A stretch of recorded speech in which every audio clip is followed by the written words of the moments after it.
जनसंवाद खबर में आपका स्वागत। घोसी बाजार में चोरों ने गुमटी को बनाया निशाना, हजारों का सामान किया गायब।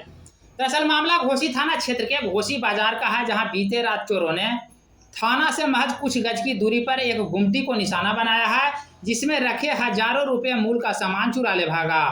इस सिलसिले में दुकानदार अभिलाषा कुमारी का बताना है कि एक महीने में दूसरे बार उनकी गुमटी में चोरी की घटना को अंजाम दिया गया है, लेकिन पुलिस अब तक कोई कार्रवाई नहीं की गई। इस बार भी पुलिस को मामले में लिखित शिकायत दी गई है। गुमटी तोड़ के सारा सामान निकाल लिया, पैसा था पैसा भी निकाल लिया। अच्छा, क्या क्या सामान ले गया? सामान ले लिया, पाउडर ले लिया, तेल ले लिया, क्रीम ले लिया, जितना ब्रांड वाला सामान था सब। कितना का सामान ले गया है? कितना का सामान? पैसा था, सामान था। कितना का? 20,000 रुपया के ले। 20,000 रुपया के करीब। 20,000 के। कैसे घुसा? पटरा का तोड़ के घुसा। पटरा के तोड़। क्या नाम हुआ आपका?